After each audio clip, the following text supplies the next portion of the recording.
South Korean President Yoon is next week set to embark on a 7-day trip that'll take him to ASEAN-related and G20 Summits. Key topics on the agenda: stepping up practical cooperation with the key regional players. North Korea stages a military command post exercise taking aim at the south in response to the Seoul-Washington military drill while firing 2 more short-range ballistic missiles hours after a U.S. strategic bomber flew over the peninsula. Authorities free up discount coupons and more financial aid for high-demand food items for the upcoming Chuseok holiday. And this year, the holiday is extended into a 6-day break. It's August 31st, 2023. This is News Center. Good evening. Thank you for joining us. I'm Yoon.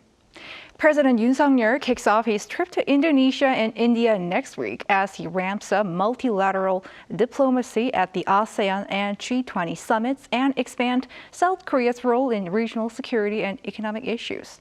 Our presidential office correspondent Jong has a preview of his week-long trip.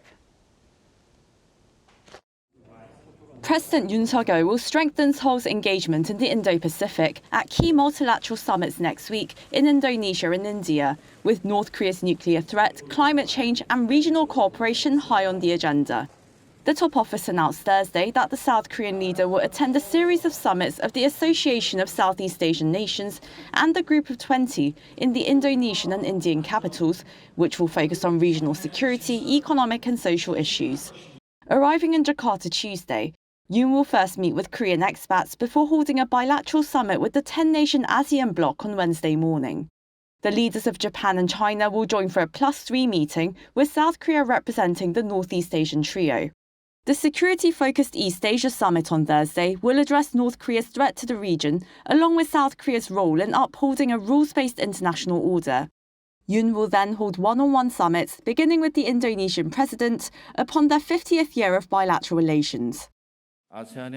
Through the summit with Indonesia, a leading country in ASEAN and a key partner in implementing our Indo-Pacific strategy, and the Korean-ASEAN Solidarity Initiative, we plan to discuss ways to strengthen strategic cooperation in diplomacy and security, and deepen partnerships in future industries such as electric vehicles and batteries. Resuming his multilateral diplomacy in New Delhi, Yoon will highlight Seoul's response plan to climate change and its growing role to bring peace and prosperity in the world as a global pivotal state. The leader will speak during sessions of the G20, proposing greater support for countries vulnerable to climate change and stronger global cooperation for the transition to clean energy. He will also emphasize the need to establish new global norms in a rapidly changing world, having presented a digital vision back in June for ethical and socially progressive standards for digital technologies. With ASEAN countries and India making up some 21% of South Korea's export markets, the top office says President Yoon will roll out economic diplomacy, encouraging active business and exchanges between future generations, particularly in the digital sector. We'll strengthen cooperation in advanced industrial supply chains with Indonesia and the Philippines, whose electric vehicle and battery supply chains are closely connected with ours, while also discussing supply chain cooperation measures under the Indo-Pacific Economic Framework, along with 7 ASEAN countries in India. Amid questions over a possible bilateral with Beijing or a trilateral including Tokyo, a senior official indicated that such meetings are unlikely to happen next week. Chuseok, Arirang News. Overseen by its leader Kim Jong-un, North Korea stages a military command post exercise taking aim at the south in response to the Seoul-Washington military drill while firing 2 more short-range ballistic missiles hours after a U.S. strategic bomber flew over the peninsula. This is prompting a strong condemnation from the Seoul government. Our defense correspondent Jong reports. North Korea has fired 2 short-range ballistic missiles in a display of discontent over Seoul and Washington's combined military drills. According to South Korea's Joint Chiefs of Staff, North Korea launched 2 SRBMs toward the East Sea from the Sunan area between 11:40 and 11:50 p.m. on Wednesday. The JCS confirmed that both flew around 360 kilometers before landing in the East Sea. Considering the flight distance, it seems likely that the launch was a test to show that the North is capable of hitting South Korea's Garyongdae military complex, where the headquarters of the Army, Navy, and Air Force are located. If the missiles are launched from the Sunan area and can travel around 400 kilometers, I think we cannot rule out the possibility that it could target Garyongdae. Wednesday's provocation is the first ballistic missile launch in almost 40 days. The launch appears to be retaliation against Seoul and Washington's Ulji Freedom Shield exercise, particularly as the two sides on Wednesday held a joint air drill over the West Sea involving a U.S. B-1B strategic bomber. The JCS strongly condemned the launch, calling it an act of significant provocation that undermines peace and stability. The U.S. also denounced Pyongyang's provocations and reaffirmed its ironclad commitment to South Korea. This launch is in violation of multiple United Nations Security Council resolutions and possesses a threat to the DPRK's neighbors and international community. Our commitment to the defense of the Republic of Korea, Japan remains ironclad. North Korea's state-run media also reported that its leader visited the military's command post on Tuesday as the regime commenced a command drill involving the entire army. This could be seen as North Korea's version of the Ulji Freedom Shield exercise, which strongly aims to counter the South's drills with the U.S. The report also said the drill was preparation for a full-scale war to occupy all territory in the South. Choi Min-jung, Arirang News. The White House has raised the possibility of Russia reaching out to North Korea to buy weapons as Putin and Kim Jong-un have reportedly exchanged letters. Yoon tells us more. The White House said on Wednesday that new intelligence shows Russian President Vladimir Putin and North Korean leader Kim Jong-un have swapped letters as Russia looks to North Korea for munitions for the war in Ukraine. National Security Council spokesman John Kirby highlighted that the latest finding comes just weeks after the visit of Russian Defense Minister Sergei Shoigu to Pyongyang, and that Russian and North Korean talks on weapons sales were advancing. It has also been determined that Russia was looking to broker a food for arms deal with North Korea, in which Moscow would provide the North with food and other commodities in return for munitions from Pyongyang. Meanwhile, at the United Nations on Wednesday, the United States, the United Kingdom, South Korea, and Japan urged North Korea to halt arms negotiations with Russia, adding that any Russian-North Korean arms deals would violate UN Security Council resolutions that prohibit all member states, including Russia, from buying or obtaining any arms from the North. In a joint statement delivered by U.S. Ambassador to the UN, Linda Thomas-Greenfield, she highlighted that this is not the first time Russia has moved to violate Security Council resolutions to pursue its illegal war against Ukraine. And Russia's pattern of behavior that flouts its responsibilities as a member of the Security Council is unacceptable. The United States pledged to take direct action by exposing and sanctioning individuals and entities working to facilitate arms deals between Russia and North Korea. 이은진, Arirang News. For the upcoming Chuseok holiday here in Korea, the government will provide subsidies for discounts on various food items to help stabilize people's livelihoods.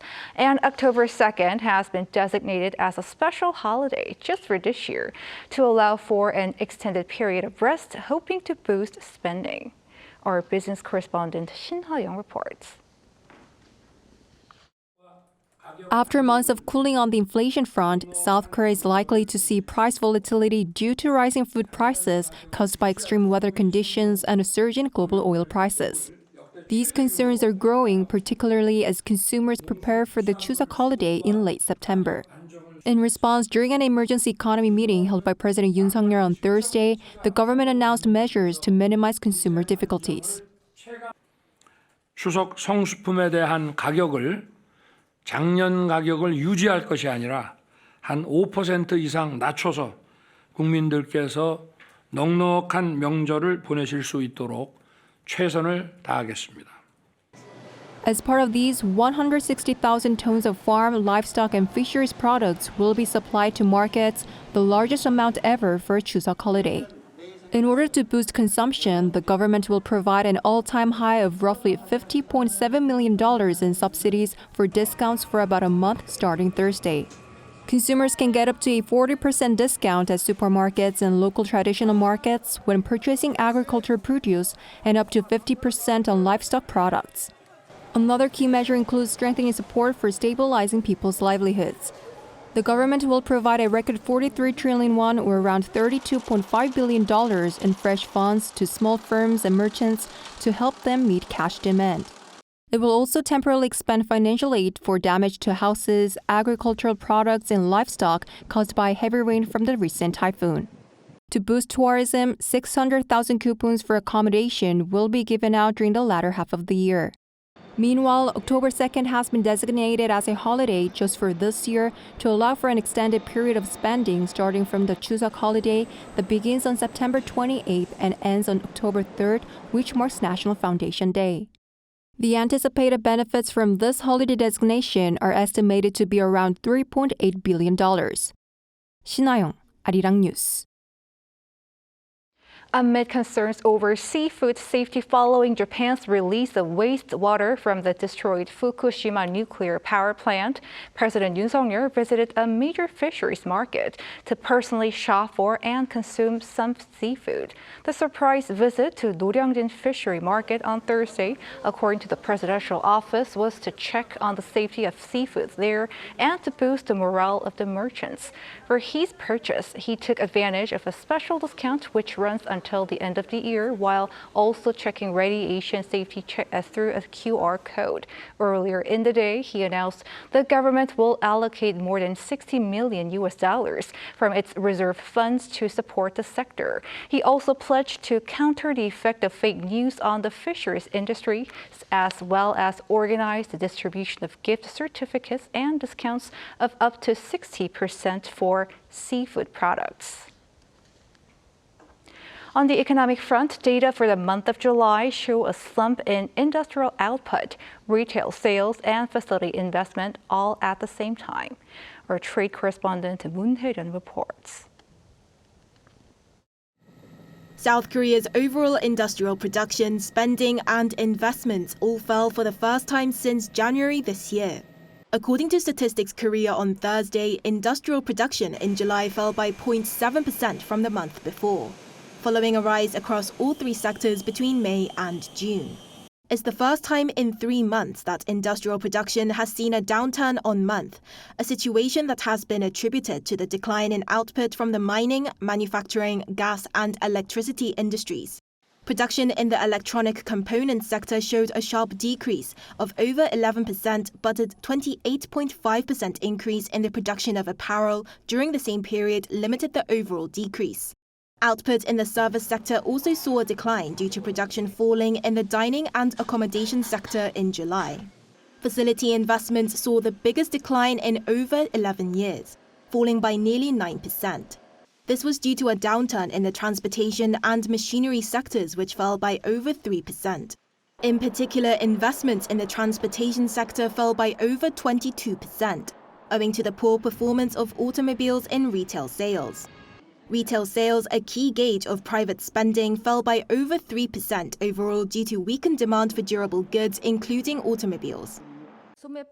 The termination of the cut in the buyer's tax for passenger cars in June led to the decline of automobile sales on month in July by 12.3% from a 13% increase in June. Seoul cut the tax on car purchases from 5% to 3.5% back in 2018 and extended it in a bid to boost domestic demand during the COVID-19 pandemic. The decision to terminate the extension in June came as the country's tax revenue fell in recent months and auto sales peaked. Moon Hae-ryun, Arirang News.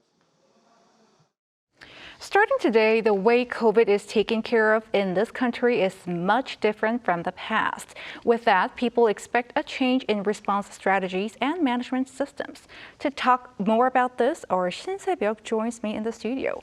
Hello there, Se-byuk. Thank you for having me. Thank you for being here. And COVID-19 is now a class 4 class of disease, infectious disease, the lowest out of the 4-tier classification. What does this signify?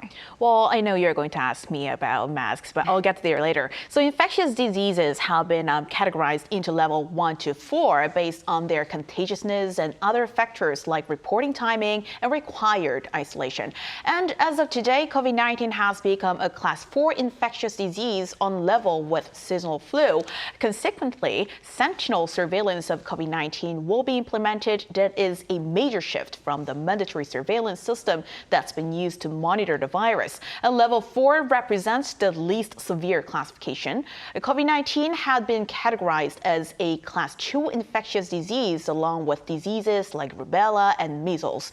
The national crisis level of COVID-19, though, will remain at warning, that is level 3, the second highest alert in a 4-tier system. And let's delve deeper into medical response systems such as testing, at-home treatment services, so on and so forth.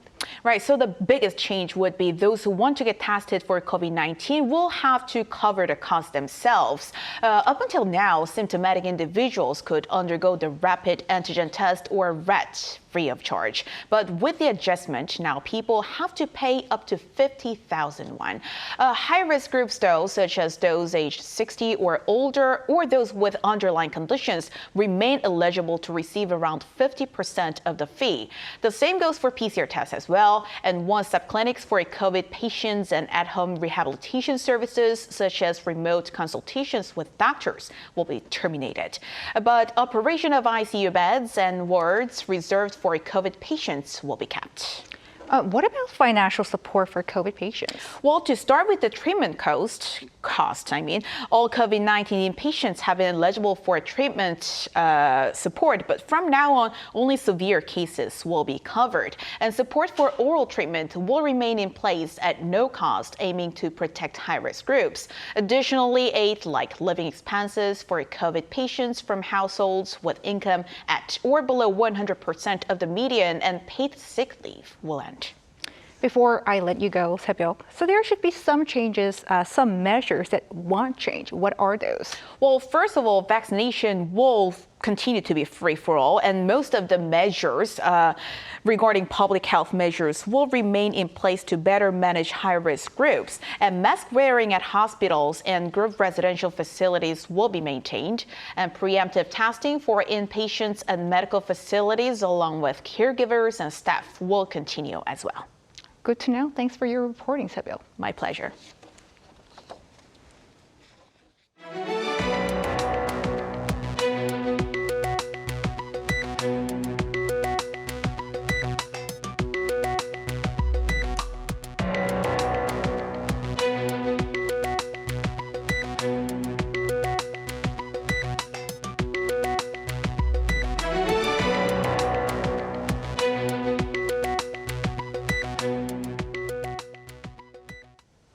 Foreign workers have long been essential to certain sectors of the Korean economy, like farming. And with the country's labor shortage growing, other industries are also looking overseas for highly skilled workers. Our Lee Soo-jin takes a closer look. As South Korea's population continues to age and birth rates drop, its working age population is expected to decline at an increasingly faster rate. South Korea's working age population, which made up 71% of the total population in 2022, is projected to drop to 46.1% by 2070.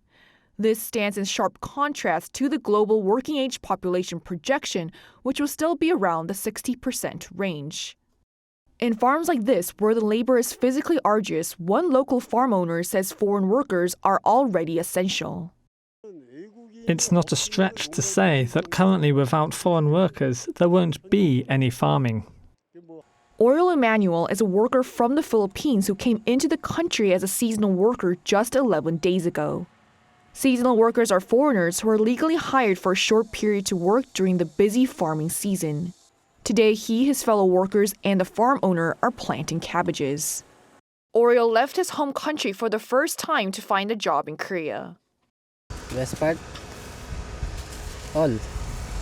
It's a good opportunity. It's because of my family.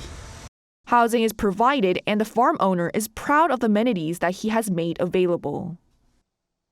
외국인들이 이렇게 오면 덥고 그러니까 여기 지금 보다시피 에어컨도 설치가 돼 있고 주거 실정이 다 해결할 수 있는 그런 곳으로 다 만들어서 편하게 지낼 수 있게끔 만들어 놨어요.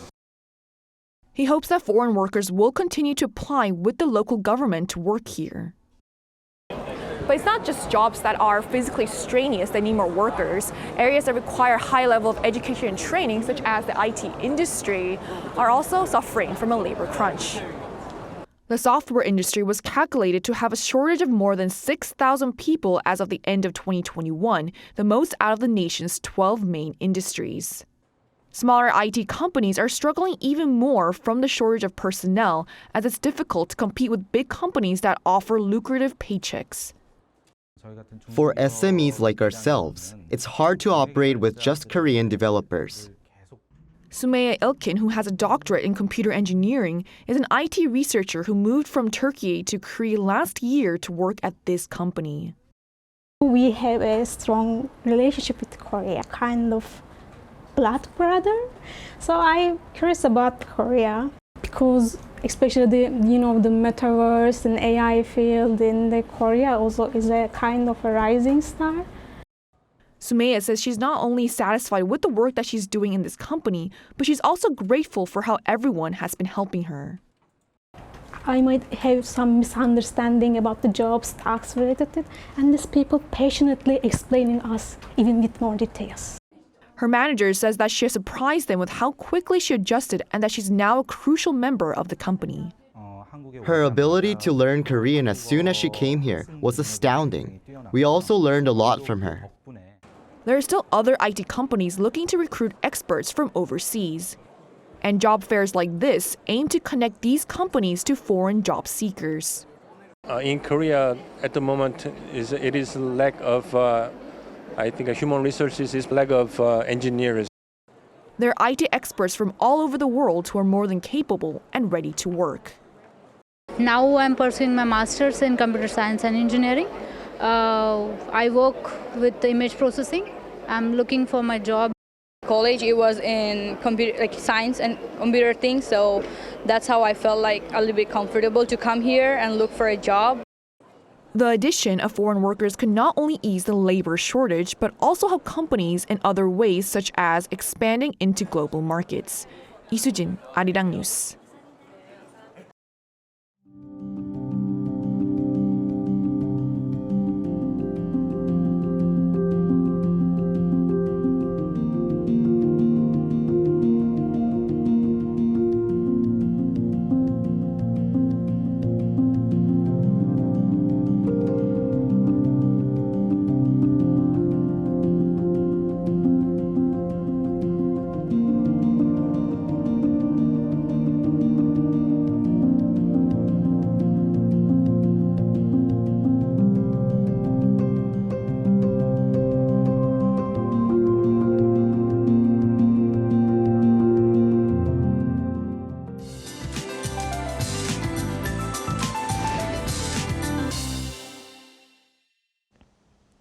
For tomorrow, central regions will see warmer spells and sunny skies. A high-pressure system will start to take over, bringing temperatures into the 30s. Highs in Seoul will be about 2 degrees higher than today at 30 degrees Celsius. Conditions across the south of the country, however, will see a whole lot different. Continuous showers are expected with even locally heavy downpours at times. And rain clouds will be heavily clustered across the coastlines, producing heavy showers across the region. The coastlines of Gyeongsang-do province will see heavy downpours of up to 200 millimeters. Jeju Island and inland regions of Gyeongsang-do province will see up to 150. Jeollanam-do province can expect about 30 to 80 millimeters. Tomorrow, Seoul will start off at 20 degrees and Daegu will be rainy at 22 degrees. And wide temperature gaps of more than 10 degrees are expected for some regions, with highs jumping significantly. Daily highs in Seoul will get up to 30, Gwangju 31, Gyeongju and Busan will be topping out at 27 degrees. The south coast and Jeju Island will see showers until this Saturday, and rainy spells will spread nationwide by Sunday. That's all for now, and here are the weather conditions around the world.